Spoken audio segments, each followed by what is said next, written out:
Assalamualaikum warahmatullahi wabarakatuh. Wilujeng tepang di sareng simkuring di channel Agus Kopdas. Masih dina dongeng Sunda anu judulna Buronan. Video ieu mangrupakeun video anu bagian ka-4.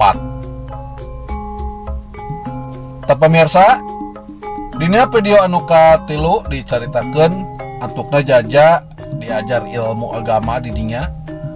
Segala rupa kumanehna diajar. Napikeun ka antukna Jaja jadi seorang ustad, jadi guru ngaji di pesantrenan Mama Ajengan Maksum. Kitu oge antukna Jaja dijodohkeun jeung anakna Mama Ajengan nyaeta Neng Imas.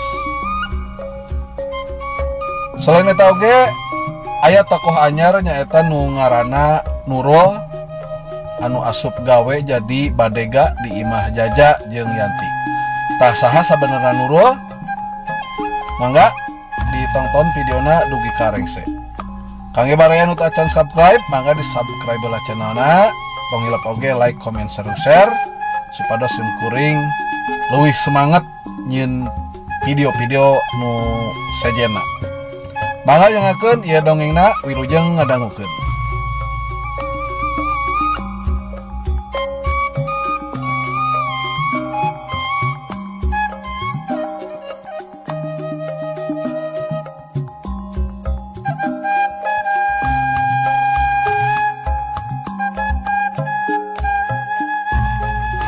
Pamirsa kaum dangu di mana wae ayana, mangga urang lajengkeun deui hanca anu katunda nyata dongeng Sunda dina judul Buronan bagian ka-4. Mangga wilujeng ngadangukeun.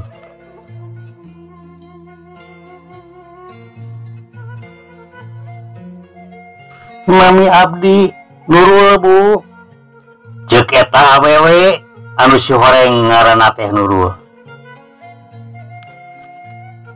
Oh, terus gaduh saroge? Teu acan bu, teu acan gaduh. Oh gitu. Di mana kawit? Imas hayo we tetelepek. Kawit mah di Bandung bu, mau ngelingi di lembur Selaawi, ngontrak di Bumina Haji Marta. Nah di kota make bet kalembur. Sugano atuh abdi pendak sareng nu dipilarian. Nurul nembalna bari keong. Ari kitu ngangan saha? Imas panasaran. Punten bu, Rusia eta mah. Nurul nembalan deui. Oh nya entos atuh. Imas anu teu loba tatanya deui. Luy weh Nurul ngamimitian digawe di imah Imas, rajin gawe nama, daekan, jeung teu loba carita. Mana datang peuting, manehna milu ngaji di pondok khusus awewe. Hari beurang biasa we digawe. Ngan ayah hiji kabiasaan Nurul, jaeta sok tetelepek nanya ngeunaan Jaja. Sagala rupa hal ngeunaan Jaja ditanyakeun. Hiji waktu meneran Imas jeung Jaja keur areuweuh. Nurul asup ka kamar Jaja, mukaan lomari, laci, nepi ka koper-koper kumanehna dibukaan, kawas keur aya nu diteangan. Keur anteng ngalakonan eta, kadenge sora dudunganana baralik, gewat Nurul meresan deui. Nganya eta kusabab gura-giru Nurul teu sadar yen aya hiji surat anu teu diasupkeun deui kana koper. Mengeran Imas jeung Jaja asup, biasa we Nurul kawas duker beberes di kamarna tuluy nanya ka Imas. Ibu tos mulang geuningan. Punten, ieu abdi beberes di kamar ibu. Cek Nurul bari nutupan hawa reuwas sabab dudungan anak balik nalika manehna keur di kamarna. nya Nurul coba pangdambakeun heula cai kanggo si bapa. Lewat we Nurul keluar di kamar. Ari Jaja langsung we ngagoler di narisbang. Da leuseuh geus leumpang rada jauh. Red kabelah hadap meneran pisan deket suku meja nyampak aya surat kegoler. Luluy dicokot ku Jaja teh. Laju diilikan, barang diilikan manehna apa? Eta teh surat anu disimpen dina koper di jero lemari. Nah, ieu surat aya di dieu, Bu. Surat naon, Pak? Ieu surat anu ku Bapak disimpen dina koper di jero lemari. Cek Jaja bari ngasongkeun eta surat. Nya geuningan. Nah, make aya di hanapeun meja atuhnya. Imas milu heran. Sugan ibu poho basa keur mukaan koper. Apa nantos lila ibu mah temukan koper. Jaja ukur ngahuleng, tapi manehna ge boga rasa curiga yen Nurul anu mukaan koperna. Di harita Jaja leuwih geten merhatikeun Nurul, tingkah poahna kabeh diperhatikeun. Lain nanaon pengalaman manehna baheula basa di kota ngajarkeun yen petugas intel bisa jadi naon wae, bisa jadi saha wae jeung bisa aya di mana wae.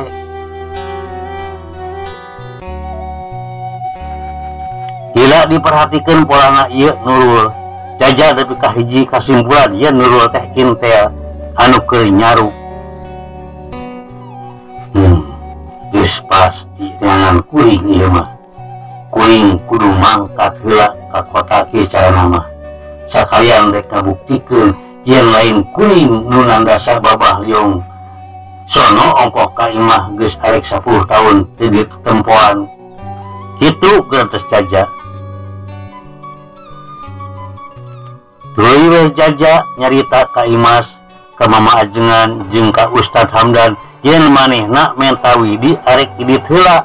Lilana Jaja mangkat teu bisa ditantukeun sabab aya urusan anu penting pisan jeung kudu direngsekeun ngan teu nyarita mangkatna ka mana-mana nama. Bari berat jeung rada aneh oge tungtungna Imas kewidian.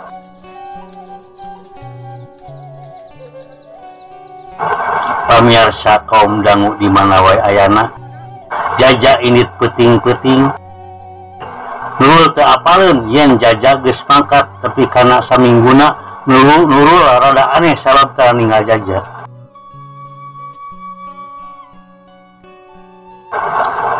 Punten Bu, upami Bapak ka mana wae nya? Cek Nurul nanya ka Imas. Hari kitu Nurul teu apal, apalan si Bapak teh tos saminggu mangkat. Angkat ka mana kitu Bu? Nurul lewas, tapi hareupeun Imas manehna tetep tenang. Nyata teu nyarita hari ka mana-mana nama. Kunaon kitu Nur? Teu Bu, eta we kutara ninggal cek Nurul. Pamirsa kaum dangu di mana wae ayana. Sabab geus apa Jaja eueuh isukna Nurul nyobaan ngadeukeutan Ustad Hamdan. Manehna hayang mastikeun yen Ustad Sodik teh taya lian nyaeta Jaja, buronan anu geus 10 tahun acan beunang wae. Kabeneran pisan Ustad Hamdan teh aya di imah Imas keur ngasuh alona nyaeta anak di Imas. Pada ngaleut naon Kang Ustad? Nurul ngamimitian nyarita. Moal teu kedah tembak Ustad Hamdan. Mejeuna reuseuh diasuhna nya saumuran kieu mah halo teh. Nurul mimiti nguseup. Puguh we atuh lalucu jaba menikah resep kieu. Muhun menikah resep kawas mana sareng bapana? Cek Nurul bari nempokeun. Abong bapa jeung mana kasep jeung geulis kanakna ge mani nyeples kieu ditembak Ustadz Hamdan bari ngagalemuhan anak Imas. Nyata puguh ge mani kasep pisan dupi Ustadz Sodik teh di mana kawitna Kang Ustadz da anjeunna mah kawasanes urang dieu pangawakan urang kota anjeunna mah cek Nurul kitu teh bari mangku anak Imas anu bungsu. Kan tenang we anjeunna mah urang kota sing nya 10 tahun di dieu ge anggar we teu leungit perbawa urang kota nama teu sadar Ustadz Hamdan keur ditalungti ku Nurul. Oh baru urang kotanya memang haja meureun masantren di dieu teh pok Nurul deui. Tengah haja Kang Sodik mah dulu ya Ustadz Hamdan nyaritakeun pangna Jaja bisa nepi ka dinya teh. Nurul ngadengikeun anak mungkin yakin yen Ustadz Sodik teh nyaeta Jaja sabab tanggal kejadian nalika Jaja kabur na mobil tahanan teu jauh jeung kadatangan Jaja ka ieu tempat. Pamirsa kaum dangu di mana wae ayana geus kitu tuluy Nurul ka kamarna deui laju muka peta diperhatikeun kumanehna eta peta sabudeureun pesantren jeung tempat keur Jaja kabur tina mobil. Nurul meunang kasimpulan geus moal nyalahan eta buruanana. Geus kitu tuluy Nurul nyekelan deui alat pikeun elektronikna. Positif macan kumbang buruan memang dia segera diinfokan ke komandan agar segera diadakan pemburuan kota. Gitu cek Nurul di kamarna dina alat elektronik teh. Info segera diteruskan untuk personil para pemburu sudah menyebar. Demikian ganti kadenge suara nunembalan tidak eta alat. 86 Burung Nuri minta izin kembali ke sarang untuk pemburuan kota. Cek Nurul deui anu boga ngaran samaran Burung Nuri. 86 diizinkan, silahkan kembali ke sarang, persiapkan jaring pemburuan kota. Kitu tembalna dina eta alat teh. Tuluy Nurul minta Widi arek pre heula gawe lilana sabulan ka Imas sabab aya urusanin anu teu bisa ditunda. Bari jeung rada hese oge tungtungna Imas kawidian kelila Nurul langsung init di eta tempat. Pamirsa kaum dangu di mana wae ayana tunda carita eta kacaritakeun Jaja geus aya saminggu di kota. Dandanan beda pisan, make kumis jenggot palsu papakean sarawek sirahna ditutupan ku tudung laken lamun ditilik sareret mah kawas tukang nyapir. Manehna geus aya di sabudeureun imah sorangan anu masih keneh di garis polisian.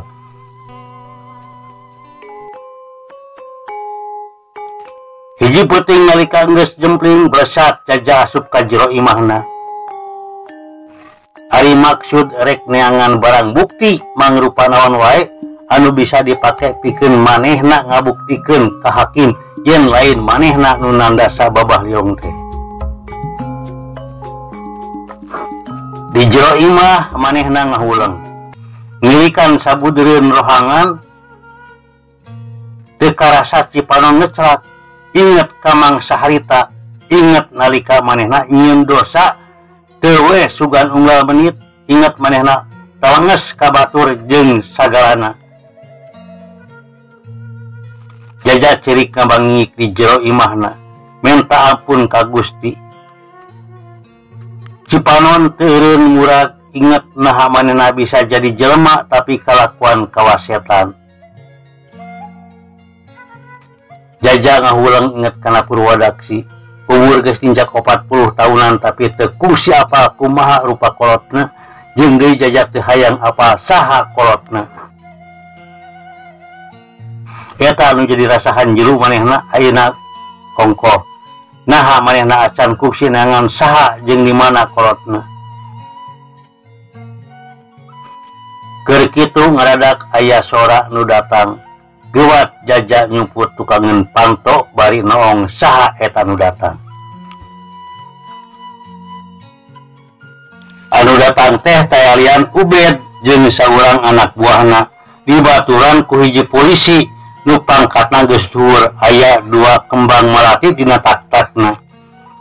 Nunjukkeun yen eta polisi teh geus boga pangkat minimal kepala polisi di hiji wewengkon.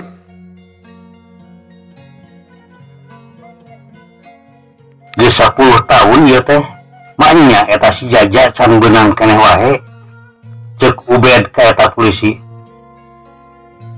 Tenang we atuh, anak buah kuring geus aya di sabudeureuh kota. Kamari si Nurul anu ditugaskeun pikeun nyaru geus ngayakinkeun yen si Jaja aya di hiji tempat. Dan nyaeta kabur-kabur tembak eta polisi. Pokona kuring mung nyaho. Mung nyahonya sama si Jaja kudu beunang.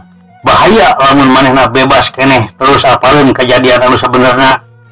Kuring jeung ilaing geus pasti beunang ku perkara hukum. Ceuk Ubed pok deui ka eta polisi anu ngaran Soma. Sing percaya ka kuring, moal mungkin si Jaja bisa laluasa incah di kota ieu. Di mana-mana geus aya anak buah kuring.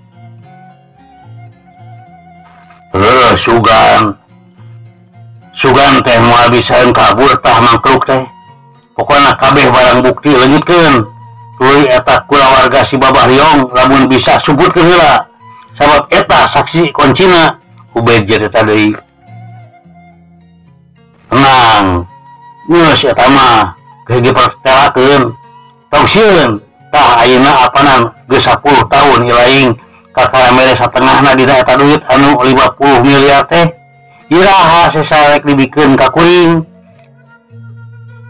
Henteu lamun bener si Jaja geus beunang tuluy ngajalankeun hukuman di Nusa Kambangan. Kakara ku kuring dibikeun.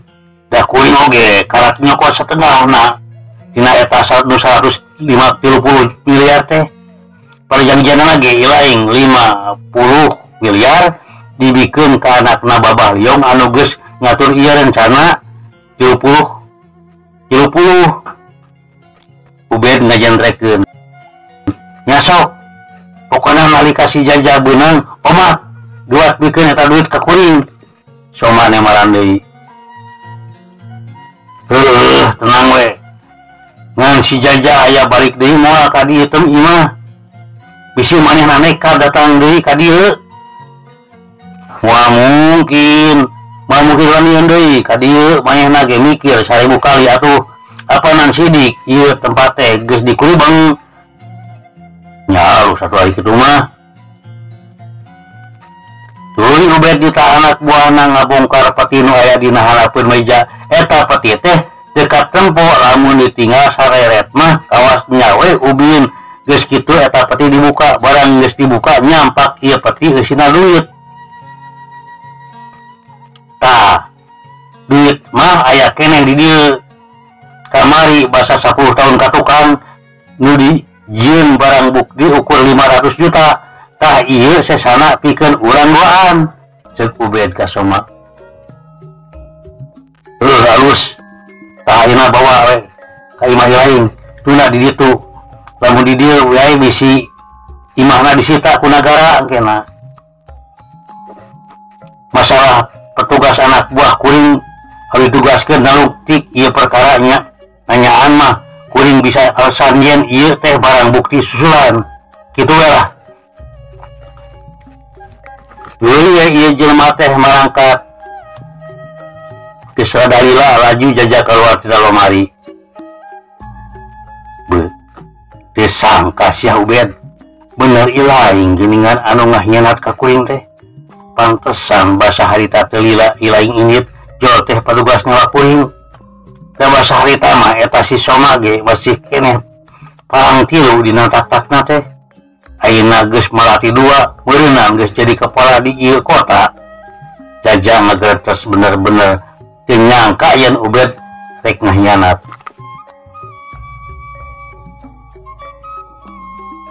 Tapi duit naon eta anu bieu dibalongkungkeun teh nepikeun ka 130 miliar. Kuring kudu menang bukti anu kuat jeung ke hakim. Tong sebut ngarang kuring Jaja, lamun teu bisa ngabuktikeun ieu perkara si Ubed keun tos Jaja deui. Laju Jaja ngablesat deui kaluar ti eta imah. Maksud rek ka imahna Babah Liong sabab tadi manehna ngadenge yen anakna teh kalibat oge kana ieu perkara.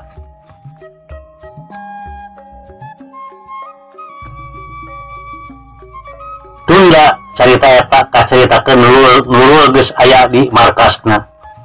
Nurul anu kakarak 5 bulan ditugaskeun neangan Jaja, pakatna karak palang 2 natak-tak.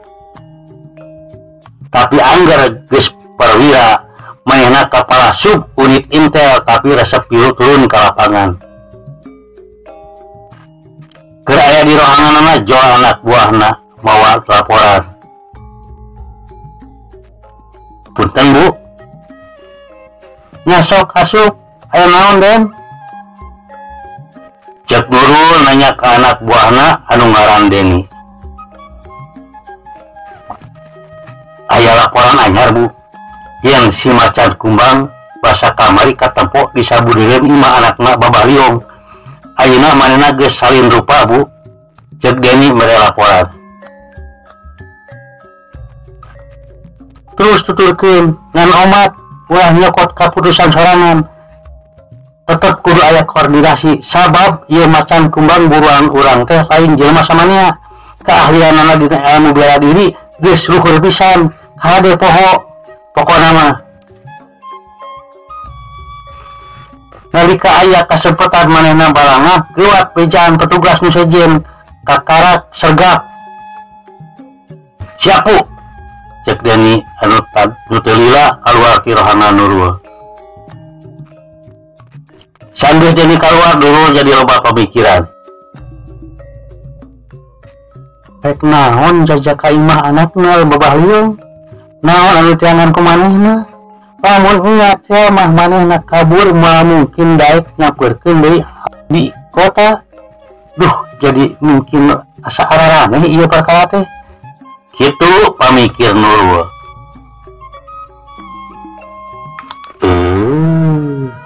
Waktos nasehat pamirsa cak urang tunda dihanjuang siam tenden dihanjeuleum sieum tunda gesan alaeut tenden gesan sampeureun mangsana urang sampeur deui hatur nuhun permios.